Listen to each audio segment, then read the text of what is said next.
ಕುಡಚಿ ಪಟ್ಟಣದ ಪಿಎಂಸಿ ಶಾಸಕ ಮಾದರಿ ಶಾಲೆಯಲ್ಲಿ ಹಮ್ಮಿಕೊಂಡ ಕುಡಚಿ ಕ್ಲಸ್ಟರ್ ಮಟ್ಟದ ಶಾಲಿಕಾ ಹಬ್ಬದಲ್ಲಿ ಭಾಗವಹಿಸಿ ಪ್ರಾಸ್ತಾವಿಕ ಮಾತನಾಡಿ ಕಲೆ ಕುಶಲತೆ ಆಧಾರಿತ ಸೃಜನಾತ್ಮಕ ಚಟುವಟಿಕೆಗಳು ಮಕ್ಕಳ ಕಲಿಕೆಯನ್ನು ಮೋಜಿನೊಂದಿಗೆ ಕಲಿಯಲು ನೆರವಾಗುತ್ತೆ ಎಂದು ಸಿಎಲ್ಆರ್ಪಿ ಇಕ್ಬಾಲ್ ಉಮರ್ ಖಾನ್ ಹೇಳಿದರು.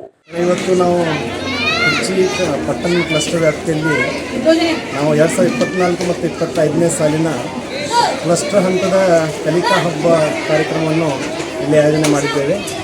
ಈ ಒಂದು ಕಾರ್ಯಕ್ರಮ ನಮ್ಮ ಎಲ್ಲ 6 ಶಾಲೆಗಳು 6 ಸರ್ಕಾರಿ ಶಾಲೆಗಳಲ್ಲಿ ಇರುವ 1ರಿಂದ 5ನೇ ತರಗತಿ ಮಕ್ಕಳ FLN ಮಕ್ಕಳು ಅಂದರೆ ಫೌಂಡೇಶನಲ್ ಲಿಟ್ರಸಿ ನ್ಯೂಮರ್ಸಿಯಲ್ಲಿ ಹಿಂದುಳಿದ ಮಕ್ಕಳು ಒಳಗೊಂಡ ಮಕ್ಕಳು ಏನು ಮಾಡ್ತಾರೆ ಇಲ್ಲಿ ಭಾಗವಹಿಸ್ತಾರೆ.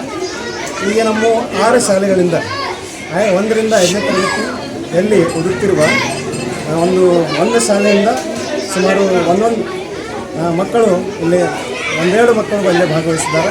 ಕುಡಚಿ ಪಟ್ಟಣದ ಕ್ಲಸ್ಟರ್ ಮಟ್ಟದ ಕಲಿಕಾ ಹಬ್ಬದಲ್ಲಿ ಪಟ್ಟಣದ ಪಿಎಂಸಿ ಶಾಸಕ ಉರ್ದು ಹಿರಿಯ ಪ್ರಾಥಮಿಕ ಶಾಲೆ, ಕನ್ನಡ ಹಿರಿಯ ಪ್ರಾಥಮಿಕ ಶಾಲೆ, ಉರ್ದು ಹೆಣ್ಣು ಮಕ್ಕಳ ಶಾಲೆ, ಮರಾಠಿ ಹಿರಿಯ ಪ್ರಾಥಮಿಕ ಶಾಲೆ, ಉರ್ದು ಕಿರಿಯ ಪ್ರಾಥಮಿಕ ಶಾಲೆ, ಜಾತ್ಕಾರ್ ಗಲ್ಲಿ ಕಿರಿಯ ಪ್ರಾಥಮಿಕ ಶಾಲೆ, ಶಾಮನಗರ ಶಾಲೆಗಳ 1ರಿಂದ 5ನೇ ತರಗತಿಯ 110 ವಿದ್ಯಾರ್ಥಿಗಳು ಭಾಗವಹಿಸಿದ್ರು. ಕಲಿಕಾ ಹಿಂದುಳಿದ ಮಕ್ಕಳಿಗೆ ಗಟ್ಟಿ ಓದುವುದು, ಕತೆ ಹೇಳುವುದು, ಬರವಣಿಗೆ, ಸಂತಸ, ಗಣಿತ, ಮೆಂಟಲ್ ಎಬಿಲಿಟಿ ಪರೀಕ್ಷೆ, ಚಿತ್ರ ನೋಡಿ ಕತೆ ಕಟ್ಟುವುದು, ರಸಪ್ರಶ್ನೆ ಕಾರ್ಯಕ್ರಮ ಒಳಗೊಂಡಿದ್ವು. ನಂತರ ಪ್ರಥಮ ದ್ವಿತೀಯ ತರಗತಿಯ ಸ್ಥಾನ ಪಡೆದ ಮಕ್ಕಳಿಗೆ ನಗದು ಬಹುಮಾನ ನೀಡಲಾಯಿತು.